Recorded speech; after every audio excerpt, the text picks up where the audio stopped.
Histoire La cloche perdue. Un jeune berger, appartenant à Patzig, à environ un demi-mille de Bergen, où il y a un grand nombre de gens clandestins dans les collines, trouva un matin une petite cloche d'argent sur la bruyère verte parmi les tombes des géants et l'attacha sur lui.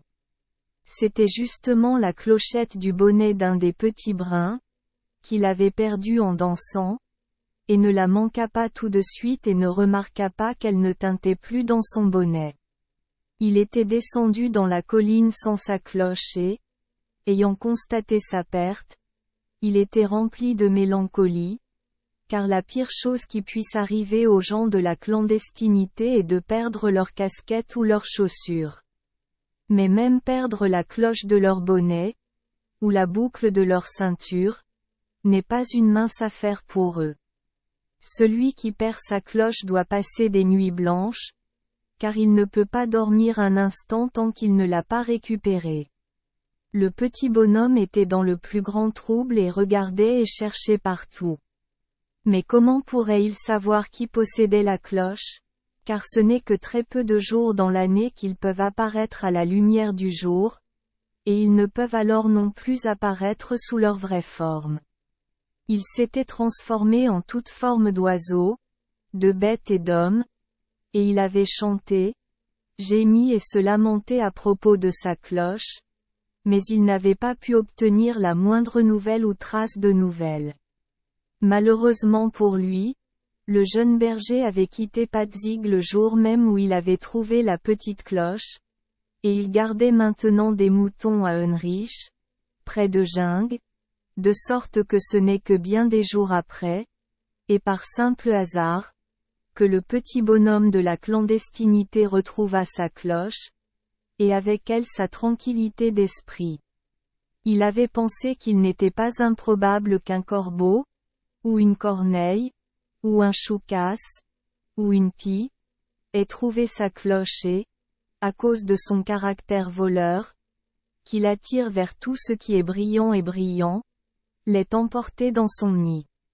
Avec cette pensée, il se transforma en un magnifique petit oiseau, et fouilla tous les nids de l'île, et il chanta devant toutes sortes d'oiseaux pour voir s'il avait trouvé ce qu'il avait perdu et pourrait lui rendre le sommeil.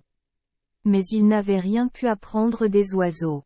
Alors qu'un soir il survolait les eaux de Ralov et les champs d'Unrich, le jeune berger, dont le nom était John Schlagenteufel, le diable du châtiment, gardait là justement ses moutons. Plusieurs moutons avaient des clochettes autour du cou, et ils tintaient joyeusement lorsque le chien du garçon les mettait au trot. Le petit oiseau qui les survolait pensa à sa clochette et chanta d'un ton mélancolique, « Petite clochette, petit bélier aussi, toi aussi, petit mouton, si tu as aussi mon picotement, aucune brebis n'est aussi riche que toi, tu gardes mon repos. » Le garçon leva les yeux et écouta ce chant étrange qui sortait du ciel, et vit le joli oiseau, qui lui parut encore plus étrange. Si quelqu'un, se dit-il, n'avait que cet oiseau qui chante là-haut, si clairement qu'aucun de nous ne pourrait à peine l'égaler. Que veut-il dire par ce chant merveilleux? Sorcière à plumes. Mes béliers n'ont que des cloches à pinces, ils les appellent du bétail riche. Mais j'ai une cloche d'argent, et ils ne chantent rien sur moi. À ces mots, il se mit à fouiller dans sa poche, sortit sa sonnette et la fit sonner. L'oiseau dans les airs vit instantanément de quoi il s'agissait et se réjouit au-delà de toute mesure. Il disparut en une seconde, vola derrière le buisson le plus proche, descendit, ôta sa robe de plumes mouchetée et se transforma en une vieille femme vêtue de vêtements en lambeaux.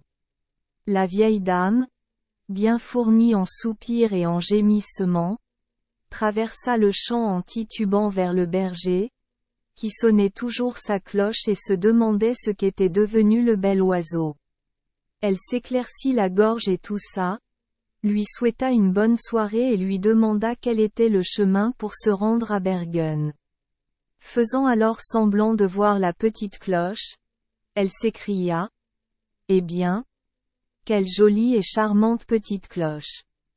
Eh bien, de toute ma vie, je n'ai jamais rien vu de plus beau. Écoute, mon fils, veux-tu me vendre cela? Cloche, quel peut en être le prix? J'ai un petit-fils à la maison, et un jouet si joli que cela lui ferait. Non, répondit le garçon assez brièvement. La cloche n'est pas à vendre. C'est une cloche comme il n'y en a pas d'autre dans le monde entier. Je n'ai qu'à lui donner un petit tintement, et mes moutons courent de même partout où je veux qu'ils aillent. Et quel il a un son délicieux. Écoutez seulement, ma mère, dit-il en le sonnant. Y a-t-il une lassitude au monde qui puisse résister à cette cloche?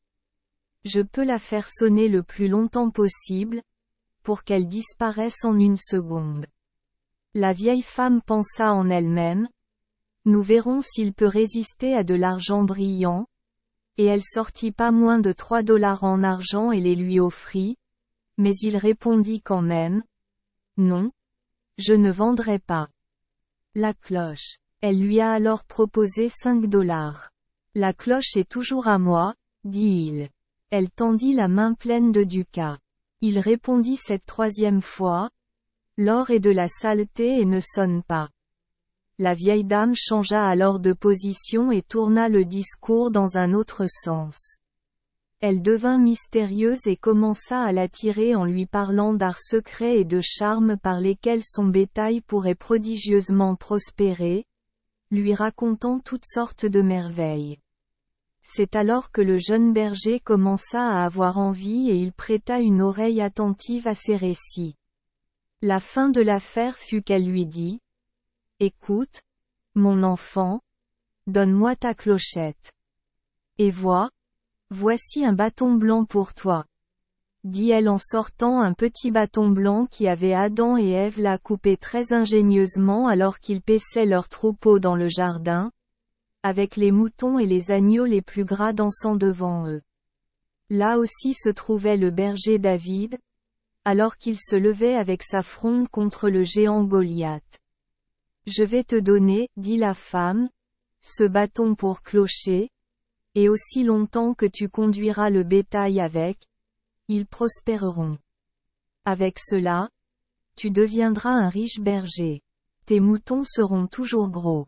1 mois plus tôt que les autres bergers, et chacune de vos brebis aura 2 livres de laine de plus que les autres, et pourtant personne ne pourra jamais l'avoir sur elle. La vieille femme lui tendit le bâton.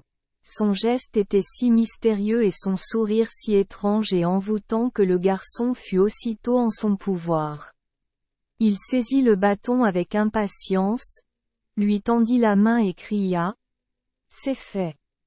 Frappez les mains. La cloche pour le bâton. Joyeusement, la vieille femme prit la cloche pour le bâton et s'en alla comme une légère brise au-dessus des champs et de la bruyère. Il la vit disparaître, et elle sembla flotter devant ses yeux comme une brume, et s'éloigner avec un léger sifflement qui fit dresser les cheveux du berger. Mais celui qui, sous la forme d'une vieille femme, l'avait tiré de sa cloche, ne l'avait pas trompé. Car les gens souterrains n'osent pas mentir, mais doivent toujours tenir parole, une violation de celle-ci étant suivie par leur soudaine transformation en crapaud, serpent, bousier, loup et singe, formes dans lesquelles ils errent, objets de peur et aversion, pendant de longues années avant d'être libérés. Ils ont donc naturellement une grande peur du mensonge. John Schlagenteufel prêta une attention particulière et fit des essais avec son nouveau bâton de berger, et il découvrit bientôt que la vieille femme lui avait dit la vérité, car ses troupeaux et son travail, et tout le travail de ses mains, prospéraient avec lui, et il avait une chance merveilleuse, de sorte qu'il n'y avait pas de propriétaire de moutons ou de berger en chef qui désirait l'avoir à son emploi. Cependant, il ne resta pas longtemps un subalterne. Avant l'âge de 18 ans, Il possédait ses propres troupeaux et, en quelques années, il devint le maître de moutons le plus riche de toute l'île de Bergen. Il put enfin s'acheter un domaine de chevalier, et ce domaine était Grabitz, près de Rambin, qui appartient maintenant au seigneur de Sund. Mon père l'a connu là-bas et comment, de jeune berger, il est devenu noble. Il se conduisait toujours en homme prudent, honnête et pieux, qui avait un bon mot pour chacun. Il élevait ses fils comme des gentlemen et ses filles comme des dames, dont certaines sont encore en vie, et considérées des personnes de grande importance.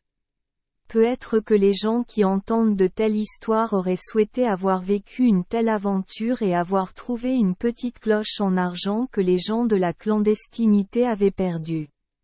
Merci les enfants des Esperluette Croisillon 39. Avoir écouté des contes de fées au jour Esperluette Croisillon 39. 8. Espérons que les histoires apporteront aux enfants des moments heureux et significatifs.